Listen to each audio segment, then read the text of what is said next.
You gave my car to her? Are you serious, Mark? I could barely keep my voice from shaking. My hands were gripping the steering wheel like it was a lifeline, my knuckles white, as I stared at him across the kitchen table. My husband of 6 years, looked at me with that infuriating smirk, like I was overreacting. Relax, Jenna, he said casually, sipping his coffee. It's just a car. My mom needed it more than you do right now. Just a car? Mark, it was mine. I worked for it. I saved every penny. I couldn't believe what I was hearing. This wasn't some minor argument, it felt like betrayal, like a slap in the face so sharp it left me breathless. He shrugged. Mom's, my mother. She helped me out when you weren't even around. I'm just returning the favor. I felt my chest tighten. The betrayal wasn't just about the car. It was about respect, about being seen, about our marriage. And in that moment, it hit me. I had been invisible in my own life. I slammed my hands on the table. Invisible? You've made it clear I don't matter. Everything I do, every sacrifice I make, is apparently just background noise in your little world. Mark leaned back, unconcerned, scrolling on his phone. That was it. He didn't even look up. He didn't care. I felt a wave of panic and fury rise inside me. I thought about calling my dad immediately, just to vent, but even before I reached for my phone, I felt the familiar mix of anger and helplessness that comes when betrayal cuts deeper than words can explain. And then, my dad's words came to me. If someone crosses you, Jenna, don't just stand there, make sure they regret it. I hadn't thought about it in months, but in that moment, his advice became a lifeline. Not revenge for the sake of vengeance, but for justice, for dignity. Mark, oblivious, finally glanced up. You're overreacting. It's just a car, Jenna. Just a car, I repeated, my voice breaking. It's not just a car, Mark. It's my independence. It's my freedom. And you gave it away like it was nothing. He shrugged again. You'll survive. I couldn't believe my ears. You'll survive? That's all you have to say after everything?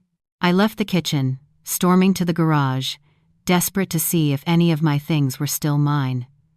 Of course, the car was gone. I knew it before I even opened the garage door. And sitting there, staring at the empty driveway, I felt something shift inside me.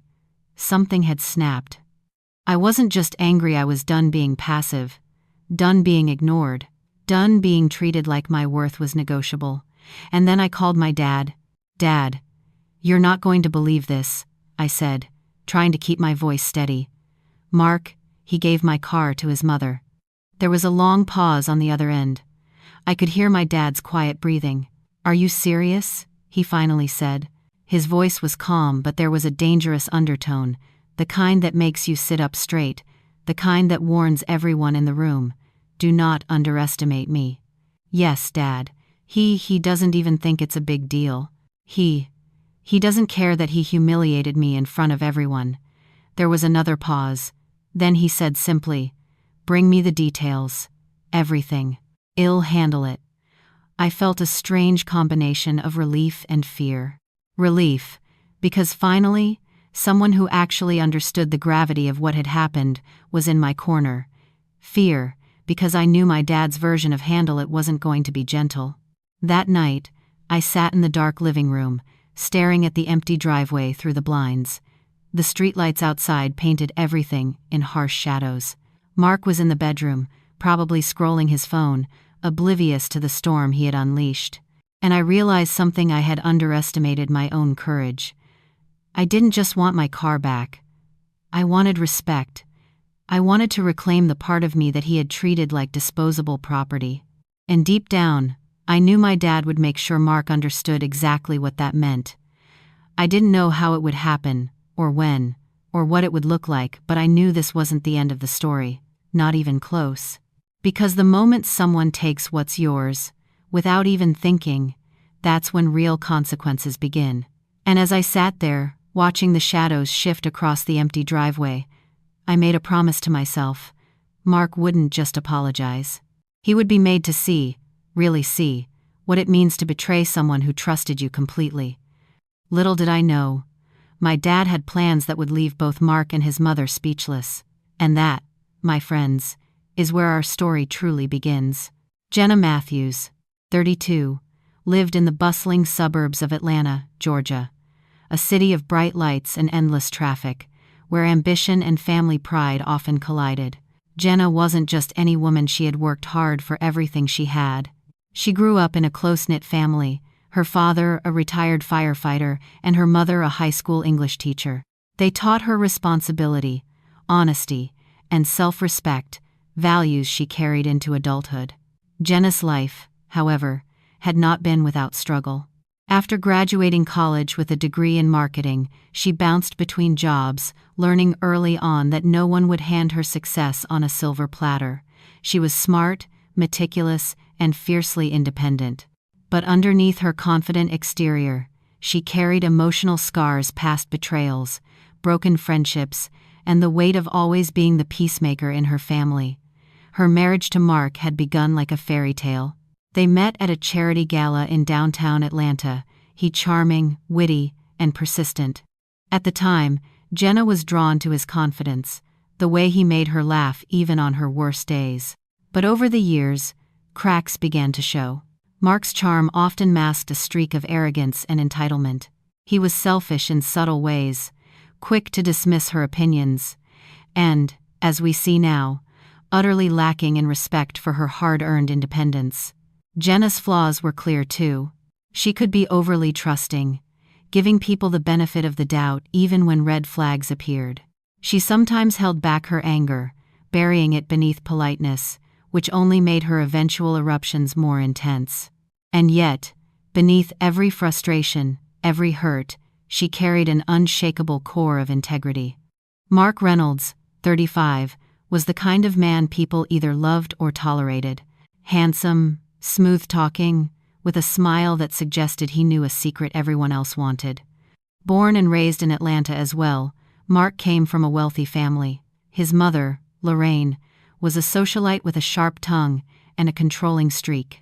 His father had passed away when Mark was young, leaving him in the care of a mother who spoiled him relentlessly but also demanded loyalty, admiration, and unwavering obedience. Mark had learned early on that charm could get him almost anything. He was intelligent, strategic, and manipulative, but his empathy often stopped at the surface. In private, he could be cold, dismissive, and quick to prioritize himself over anyone else. To him, giving Jenna's car to his mother wasn't an act of generosity, it was a power move, a way to assert control and signal that she was secondary to his world. He thrived on attention and admiration, and he hated being challenged. The moment Jenna confronted him about the car, he retreated into arrogance, dismissing her anger as overreaction. Mark didn't realize, though, that underestimating Jenna and underestimating her father was a mistake he would soon regret. Lorraine Reynolds, 62, was a force of nature. Always impeccably dressed, with a sharp wit and a piercing gaze, she ruled her social circles like a queen bee. She had raised Mark to expect loyalty above all else, to value appearances over accountability. When she accepted Jenna's car, it wasn't because she needed it, it was because it reinforced her belief that her son would always prioritize her desires over his wife's. Lorraine could be manipulative without even realizing it, wielding guilt and subtle criticism like weapons. She was proud, cunning, and convinced she was always right. Her presence in Mark and Jenna's life was a constant source of tension, a reminder that family obligations could sometimes clash violently with personal boundaries. Richard Matthews, 60, was a retired firefighter, a man of unwavering principles, and Jenna's secret weapon in this story.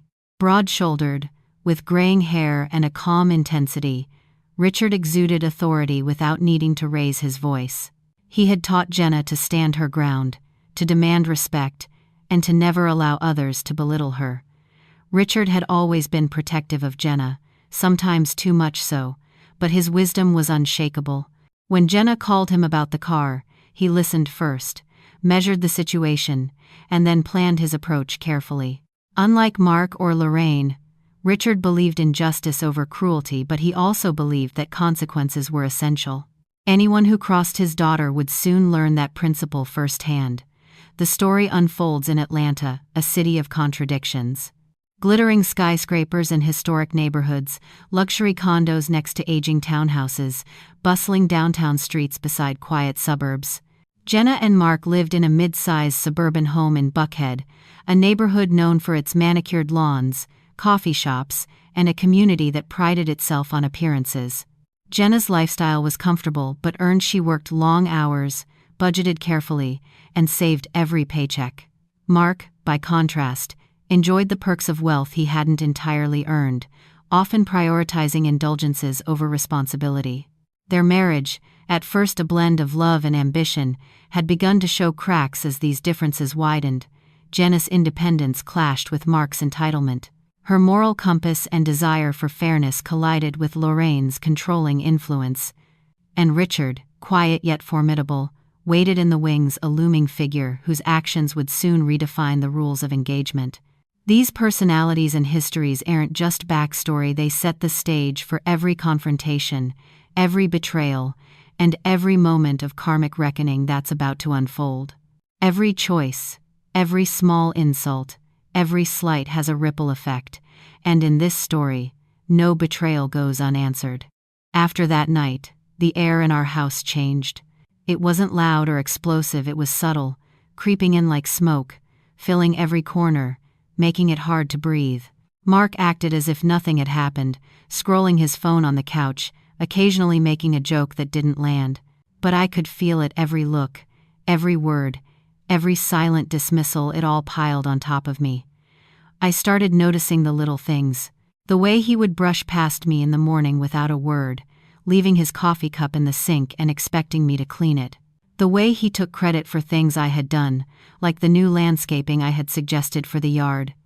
Every small gesture, every offhand remark, chipped away at my patience. I tried to talk to him. "Mark, I need you to understand something," I said one evening, my voice steady but tight. "It's not just the car, it's how you treat me. I feel invisible, unappreciated. Like I don't matter in my own home." He laughed. A short, dismissive laugh. "Jenna, you're overthinking. You're making a big deal out of nothing. Lorraine needed the car. I was just helping my mom. End of story." I remember sitting on the porch that night, wrapped in a blanket, staring at the streetlights. I asked myself, am I crazy? Am I making this bigger than it is? But deep down, I knew the truth. I wasn't overreacting.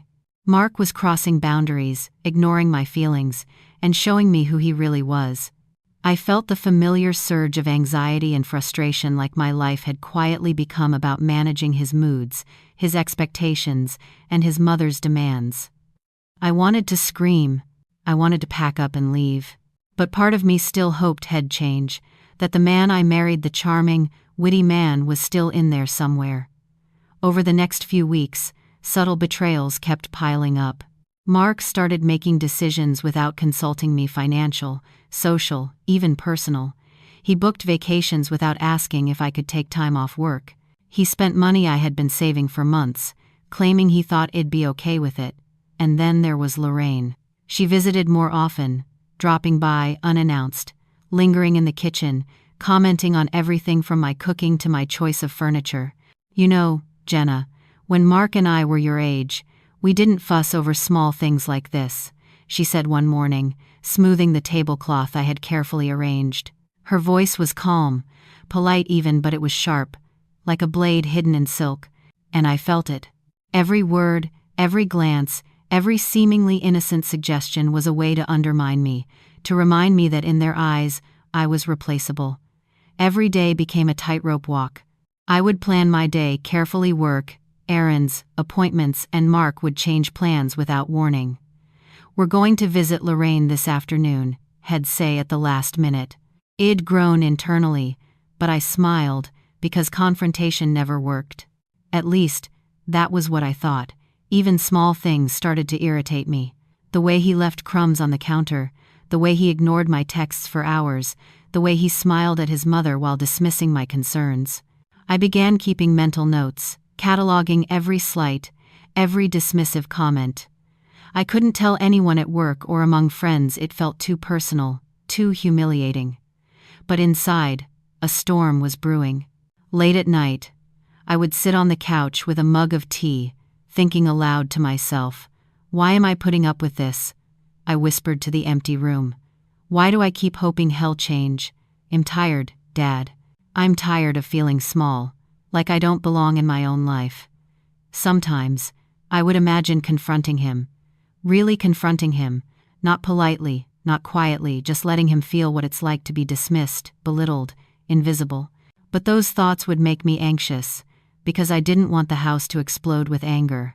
I wanted control, clarity, justice, not chaos.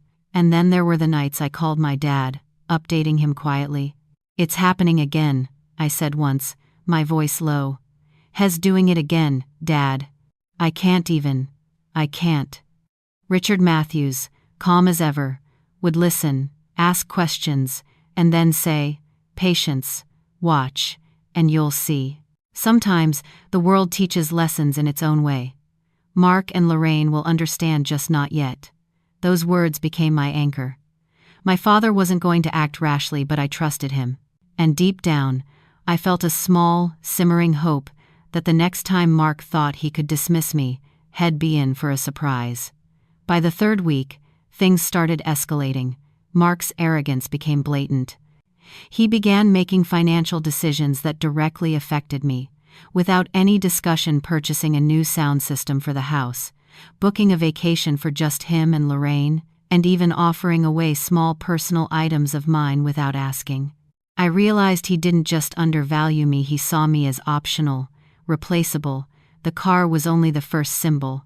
My independence, my voice, my worth, all of it was on the line.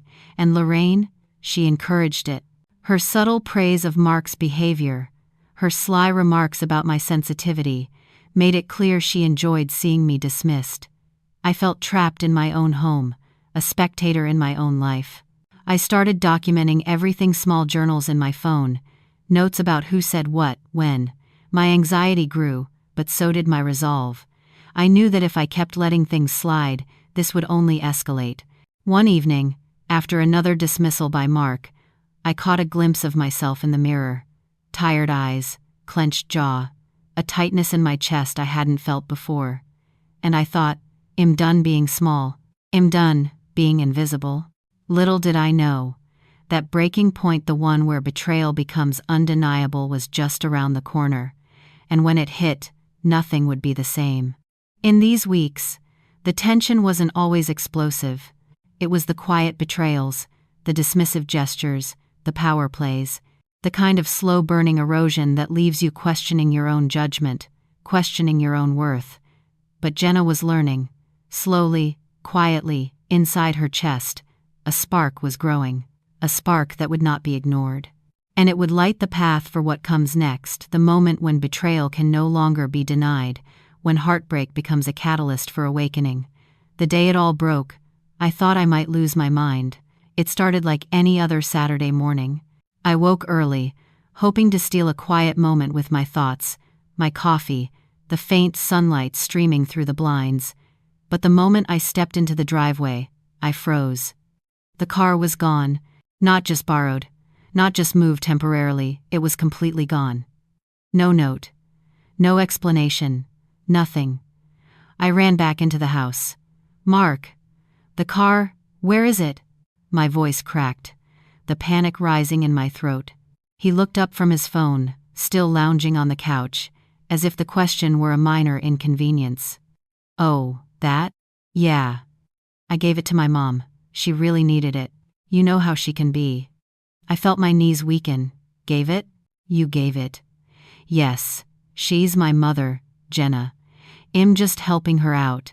Stop overreacting." Overreacting, that word slammed into me like a fist. I opened my mouth, tried to speak, but no words came. How could the person I loved, the man I trusted, reduce everything I had worked for to an overreaction? And then it hit me, the car wasn't just gone. My independence, the little symbol of freedom I'd fought for, was taken and handed over like a gift to his mother, who didn't even need it. She had it all along. And Mark, he didn't even see the damage he caused. I felt tears welling up. Not just sadness, but a mixture of rage, humiliation, and heartbreak. I had thought, maybe, this was just another argument, another misunderstanding, but no, this was deliberate. I sank onto the couch, my hands covering my face. I could hear Mark moving around, humming, completely oblivious. Lorraine called from her house, just minutes later, her voice warm and teasing. "Oh, Jenna, I hope you're not upset. I really needed the car, and Mark insisted I take it. Isn't he wonderful?" Wonderful. The word tasted like poison. I realized in that instant they weren't just dismissing me, they were enjoying it. This was a power play, a test, and I had failed, according to them. I couldn't breathe. My mind raced. How could someone you love treat you like this? How could he just give away something that belongs to you without a second thought? I felt small, powerless, humiliated, and yet, amidst the pain, a spark ignited a mix of fury and determination. I thought about every time I had compromised, every time I had swallowed my pride for the sake of keeping peace. All those moments felt wasted now, and the realization hit me: Mark didn't respect me, Lorraine didn't respect me. And if I didn't stand up now, who would? I stormed into the kitchen, gripping the edge of the counter, trying to steady myself. "Mark, look at me. Really look at me. This isn't just about a car. You've been dismissing me, undermining me, treating me like I don't even exist in my own home." He looked at me, eyebrow raised. "Jenna, calm down. You're making a scene again. It's ridiculous." "Ridiculous? Ridiculous is watching you hand my things over like they're yours to give. Ridiculous is pretending I'm invisible while you cater to your mother's every whim." He laughed, a cold, infuriating laugh. "You need to relax. Lorraine is family. You're just being dramatic." Honestly, I felt something inside me break. Not a physical break, but an emotional one. Every hope, every compromise, every quiet plea for respect shattered in that moment. I realized then that I had been living in a house where my voice didn't matter, where my feelings didn't matter, where my independence didn't matter. And that realization was both terrifying and liberating. Later that day, I called my dad. My hands were shaking, and my voice barely audible. "Dad, he gave my car away, to his mother. I don't know what to do. I feel humiliated." Richard Matthews, calm and steady as always, listened. Then, quietly, he said, "Bring me the details. Every conversation, every interaction, every slight. I want to know everything." Even over the phone, I felt his presence like a shield. I realized then, I wasn't alone. And for the first time in weeks, I felt a small, steady flame of hope. That night, I sat alone in the empty driveway, staring at the space where my car had been. The streetlights cast long, harsh shadows across the asphalt, mirroring the emptiness I felt inside. I thought about my marriage, about the man I had trusted, about the years I had invested. I felt an ache deeper than physical pain, a betrayal that cut to the bone. And yet, beneath the despair, something else began to stir. A quiet but unyielding determination. I wasn't just sad. I wasn't just angry. I was awakening. As I called my dad again that night, explaining every detail, how Mark shrugged, how Lorraine laughed, how he dismissed my anger, Richard stayed quiet for a long moment. Then, finally, he said, "Mark thinks he's in control. Lorraine thinks she's untouchable. They're about to learn a lesson they'll never forget." I didn't understand what he meant at the time, but a part of me knew that this betrayal, as painful as it was the spark that would change everything. The scales of power were shifting, and as I lay awake that night, staring at the ceiling, I realized one undeniable truth. Nothing would ever be the same again. Not my marriage, not my home, not even me. Because the rock-bottom moment, this betrayal was not the end. It was the beginning of my awakening. This was the breaking point. The car wasn't just a car. It was a symbol of my independence, my self-worth, my right to be respected. And Mark, in his arrogance, had thought he could take it away without consequences, but consequences were coming, slowly, quietly, and when they arrived, they would shake the very foundations of his world. The next morning, I woke with a tightness in my chest, a lingering ache from the previous day. The betrayal still stung, but there was something different now, a flicker of clarity. I couldn't change what Mark had done, but I could decide how I would respond. I decided to take a walk, letting the crisp Atlanta morning air clear my mind. As I strolled through the quiet streets of Buckhead, I thought about the weeks of tension, the subtle betrayals, and that one final act, the car. And suddenly, it hit me. This wasn't just about a car, or even about Mark's arrogance. It was about respect. It was about reclaiming my life. For the first time, I saw the situation differently. The betrayal, as painful as it was, revealed the truth I had been avoiding. Mark wasn't going to change. Lorraine wasn't going to see reason. If I waited for them to understand, I would always be the one losing. That realization was both terrifying and liberating. Later that day, I met with my dad at his favorite diner. He listened quietly as I recounted everything, the dismissals, the manipulations, the way Mark had handed my car to his mother. Richard Matthews, calm as ever, finally leaned back in his chair, fingers steepled. "Jenna," he said slowly, "sometimes people only understand lessons when consequences hit home. And right now, Mark and Lorraine need to learn theirs." I felt a surge of hope. Not hope for revenge in a reckless way, but hope that justice could be delivered and that I would be strong enough to take my place in it. He handed me a small notebook. "Write everything down. Keep track of what's yours, what's theirs, and what's fair. This is how we start. Not with anger, but with clarity." That night, I sat in the living room, notebook open, tea in hand. For the first time in weeks, I felt control, not over Mark, not over Lorraine, but over myself. I realized that while they had tried to diminish me, they hadn't destroyed me. They hadn't taken my voice, my intellect, my dignity. I made a quiet vow. I would no longer allow anyone to make me feel invisible. I would reclaim what was mine, not just the car, but my confidence, my self-respect, my independence. And for the first time, I could see a path forward. One that didn't depend on Mark's approval or Lorraine's acceptance. One that depended entirely on me and my father's support.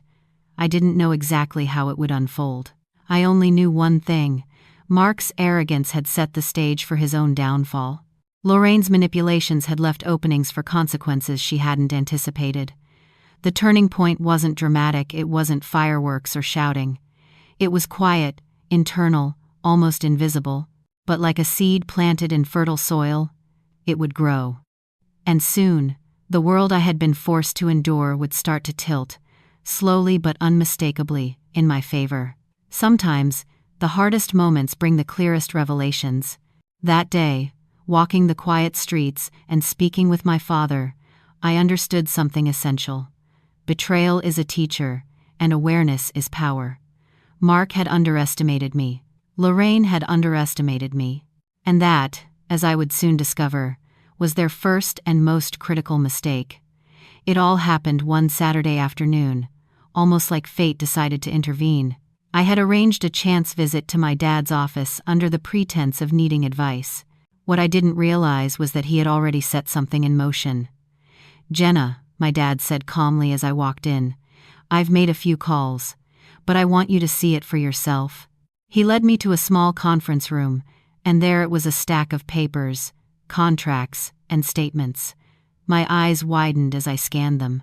Mark's mother, Lorraine, had made a series of questionable financial moves, using joint accounts, personal loans, and even some of Jenna and Mark's shared investments funds that technically belonged to me as well. "You're saying they were using our money?" "Without asking?" I whispered, shock creeping into my voice. Richard nodded. "Yes, and now, there's proof. Enough to make them accountable. And Jenna, they didn't expect you to fight back." I felt a mixture of disbelief and exhilaration. Everything that had seemed hopeless, the car, the dismissals, the sneering control, they had all been part of a pattern. And now, with this evidence, the power dynamic could shift entirely. You see, my dad continued, Mark and Lorraine think they're untouchable, but their arrogance, it's their weakness. They've left the door open for consequences they can't imagine.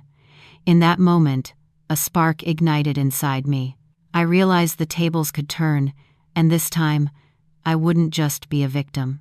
I could reclaim what was mine not only materially, but emotionally and socially. The next day, Mark casually mentioned my father. Why is he always involved in everything? You don't need him micromanaging your life, he scoffed. I smiled quietly, a smile he didn't recognize. Actually, Dad helped me review some things, and I think you might want to take a look too. He frowned, confused. What are you talking about? I handed him the papers. His confident smirk faltered as he scanned the documents. Lorraine had no warning. Mark's smugness dissolved into unease. How did you get these? He stammered. Let's just say, sometimes people underestimate who's really in control. I replied, my voice steady, calm, but filled with authority for the first time in months. Mark's hands trembled slightly as he realized the depth of what I had uncovered. Lorraine's calls went unanswered, her tone sharp when she finally did pick up. What? How? You can't. She stuttered, disbelief painting her voice. And I stood there, quiet, watching the two people who had tried to diminish me scramble helplessly. The smug arrogance that had been so suffocating for weeks evaporated in seconds. It wasn't a dramatic scream or a public spectacle, it was the quiet, undeniable truth asserting itself. For once, I wasn't invisible. For once, my voice, my rights, and my integrity mattered more than their dismissals and manipulation.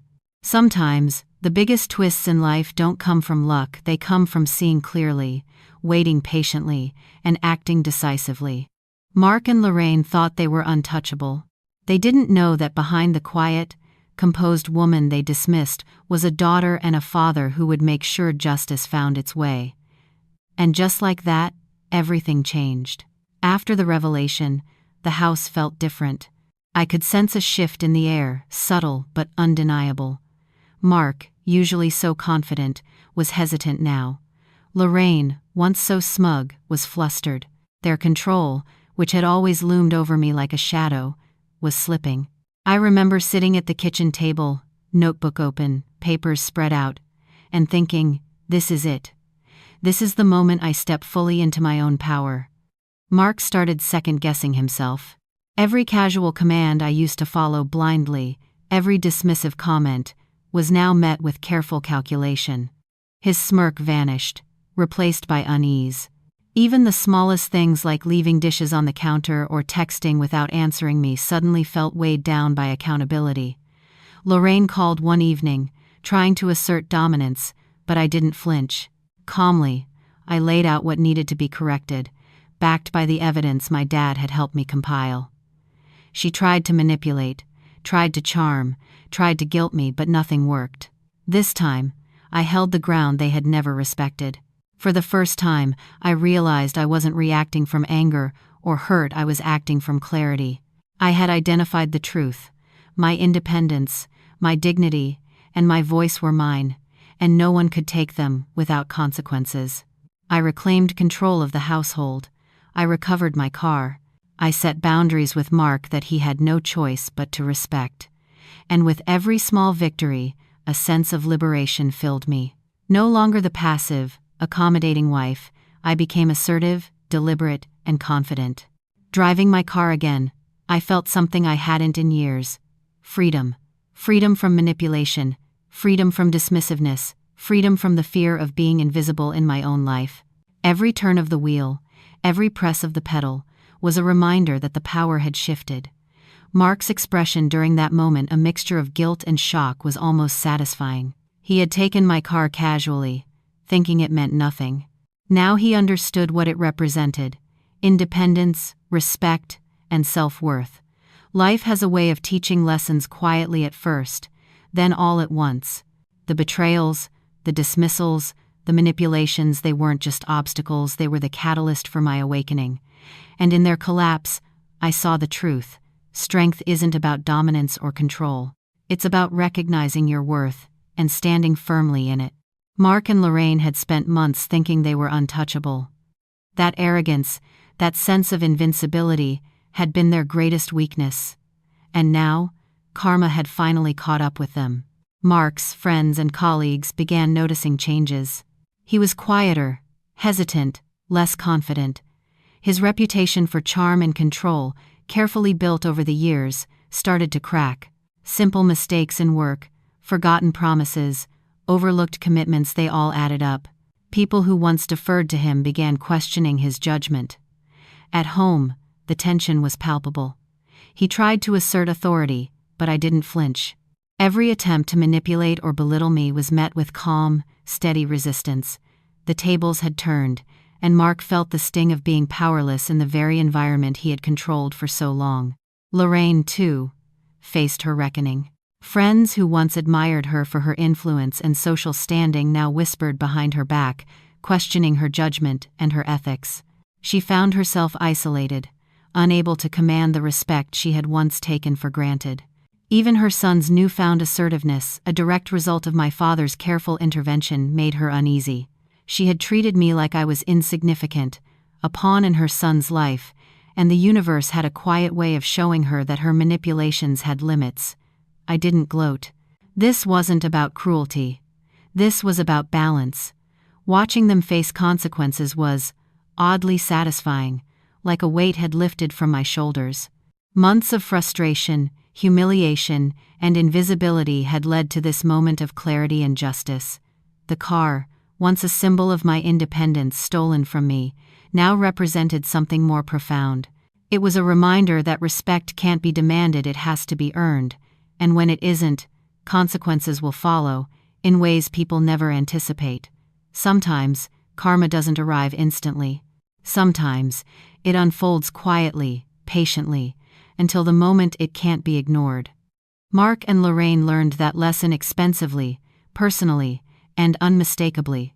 And for me, witnessing it, I realized that reclaiming your life isn't just about overcoming betrayal, it's about recognizing your own worth, standing firm, and letting the universe do the rest. The months that followed were quiet, but not empty. They were filled with the subtle triumphs of a life reclaimed, a confidence restored, and a voice finally heard. Jenna Matthews, once invisible in her own home, dismissed by the man she had trusted, belittled by his mother, stood firmly in her own power. The car, once a symbol of betrayal, now represented freedom. But more importantly, it represented something deeper, her unshakable self-respect. I rebuilt my life deliberately, with intention. The anxiety, the sleepless nights, the moments of doubt, they became my teachers rather than my captors. I re-established boundaries, reclaimed my independence, and nurtured relationships that uplifted me rather than drained me. Work flourished too. I poured my energy into projects that mattered, refusing to allow anyone's drama to pull me down. Friends who had quietly supported me felt my transformation and rallied around me. And for the first time in years, I felt fully, unapologetically, myself. Driving through the streets of Atlanta, windows down, music playing, I would glance at the rearview mirror and smile. I had survived betrayal, manipulation, and emotional manipulation and come out stronger on the other side. Mark Reynolds, on the other hand, had learned lessons the hard way. His confidence, so carefully constructed, had fractured. Friends and colleagues questioned his judgment. His attempts at control at home were no longer effective. And worst of all, the respect he had assumed was his by right had evaporated. He came to understand, painfully, that entitlement has limits. That charisma cannot substitute for integrity. And that dismissing, undermining, or devaluing someone who trusts you carries consequences that cannot be wished away. Lorraine Reynolds found herself isolated, her social influence diminished. She had treated me like a pawn, thinking the world would bend to her whims. But her manipulations, carefully layered over the years, had been exposed not in a humiliating spectacle, but through quiet, undeniable truth. She learned that control is never absolute, and that underestimating the quiet strength of those you dismiss is a grave mistake. Through it all, my father remained my anchor. Richard Matthews never acted out of anger or revenge. He acted with precision, with wisdom, and with a clear understanding of fairness. He taught me that strength isn't about confrontation. It's about clarity, patience, and knowing your worth. One evening, sitting with him on the porch, sipping tea as the sun dipped below the skyline, I whispered, "Dad, I don't think I've ever felt this free." He smiled, his eyes soft but firm. "Freedom isn't given, Jenna. It's claimed. And you've claimed it, with grace." That moment crystallized everything I had learned. Betrayal can feel like the end of the world. It can crush your spirit and make you question yourself. But in truth, it can also be the beginning of awareness, empowerment, and liberation. Respect isn't something others can grant you casually. It's something you assert, firmly, consistently, and unapologetically. And when someone tries to take it away, karma, sometimes quiet, sometimes dramatic, has a way of restoring balance. I realize that the power we think others hold over us is often just a reflection of what we allow. Take back your voice, take back your space, take back your life, and never let anyone, no matter how close, make you feel invisible. Today, my life isn't perfect. There are still challenges, of course, but I face them with a clarity and strength I never had before. The car, the betrayals, the sleepless nights, they are now symbols not of my weakness, but of my awakening. Mark and Lorraine remain in my life in small, controlled ways. They are reminders of the lessons learned not just by them, but by me. I've stepped into a life of agency, empowerment, and authenticity. And the story I lived, painful as it was, is now a testament to resilience, courage, and the undeniable truth. You cannot control others, but you can control your response. You cannot predict betrayal, but you can reclaim your life. And in that reclamation lies true freedom. So, if there's one message to carry with you from this story, let it be this: honor yourself, stand firmly in your worth, and trust that the universe and sometimes your own courage will restore the balance. Because betrayal is not the end. It is the beginning of awakening,